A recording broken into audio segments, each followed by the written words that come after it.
دیکھیں ایک بات آپ سمجھیں اس کو پہلے، جو پہلا ایگریمنٹ ہے اللہ کا وہ کیا ہے؟ جب تمام روحیں اس نے اکٹھی کی، کیا سوال کیا کیا؟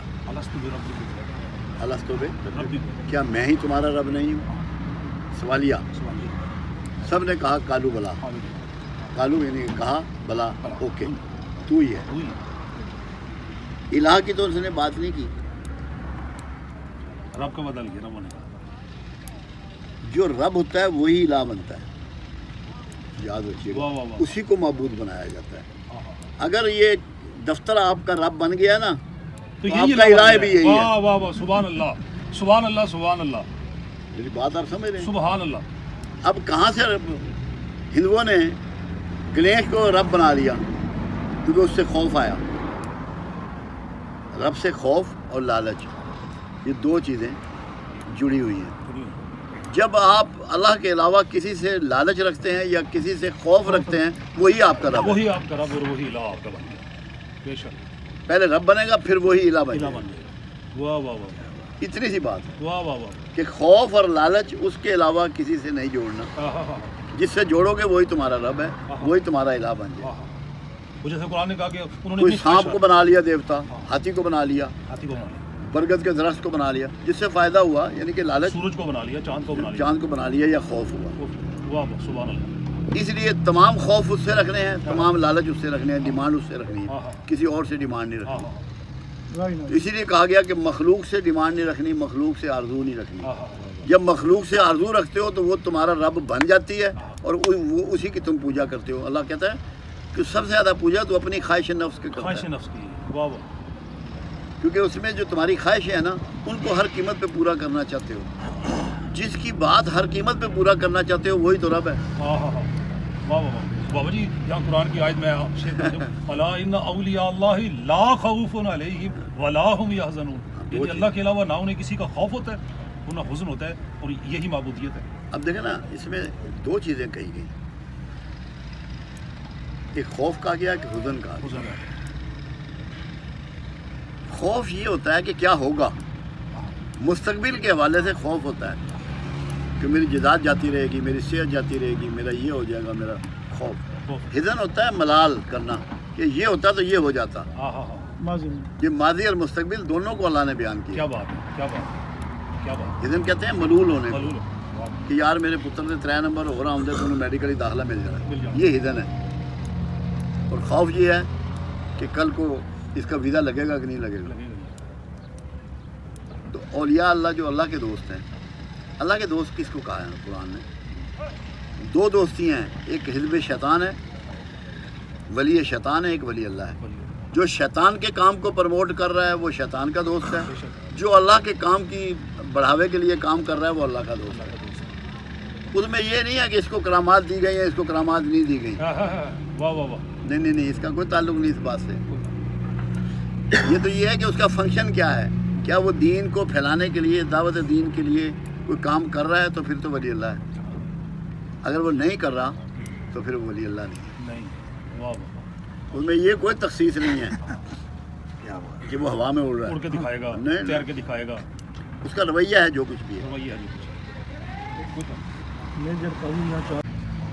ایک بات سمجھیں، جیسے علامہ اقبال کو ان کے باپ نے کہا تھا، ہاں کیا بات ہے، تو وہ بیٹھے ہوئے قرآن پڑھ رہے تھے، وہ نیچے اترے سیڑھیوں سے تو بالا کہتے تھے انہیں، وہ بالیا کی پیا کرتا ہے؟ میں کہا ابا جی قرآن پہ پڑھنا ہے۔ وہ تو کہڑا قرآن پہ پڑھنا ہے؟ وہ جس سے اترتا سی وہ پرسیو ہو جاتا سی، تو آرام نہ بیٹھے ہیں واہ واہ واہ، جی۔ واہ واہ واہ، پھر علامہ نے جب قرآن پڑھا تو علامہ کی چادر نے چھوڑی جاتی پسینے اور آنسوؤں سے، واہ واہ واہ، کیونکہ وہ اندر اتر گئی نا بات، کیا بات، ان لبوں گل کے کیا بات، نازل ہوا پھر، کیا بات، کیونکہ قرآن تو پھر ایسے ہی ہوتا ہے جیسے مجھ پہ اتر رہا ہے۔ واہ واہ، یعنی بابا جی اس دور میں بھی ہم یہ امید اور یہ توقع رکھ سکتے ہیں کہ آج بھی اسی طرح شیخ القرآن پیدا ہوں گے، آج بھی اسی بڑے طرح بڑے علم لوگ عربی ہیں، پیدا بڑے ہوں بڑے گے، گریٹ مفسر آج بھی پیدا ہوں گے، بڑے، اور اگر یہ سلسلہ رک جائے نہیں رکے گا کیوں؟ یہ رک ہی نہیں سکتا۔ دیکھو یار ایک بات آپ یاد رکھیں، آج پرانے لوگوں سے زیادہ ذہین لوگ، زیادہ محنت کرنے والے، زیادہ جدوجہد کرنے والے، تحقیق و جستجو کرنے والے موجود ہیں، یہ میں بتا دوں گا۔ بے شک، اس صرف فرق یہ ہو گیا ہے کہ کہ آپ لوگ مسلکوں کی قیدی ہو کر آپ کی نگاہ سے کسی بندے کی گریٹنیس اوجل ہو گئی ہے. ہاں ہاں ہاں سبحان اللہ بہت بڑی بات ہے. آپ پھنس گئے ہیں, پھنس گئے ہیں آپ. آپ نے پردہ چلا لیا اپنی آنکھوں پہ. اگر کھلے دل کے ساتھ علم کو دیکھنا شروع کریں گے, عظیم ترین لوگ موجود ہیں آج زمانے میں. واہ واہ واہ. جتنی تحقیقات آج ہو رہی ہے کبھی پہلے ہوئی ہے. یہ تو عملی دور ہے, عملی دور ہے, ریالٹی کا دور ہے.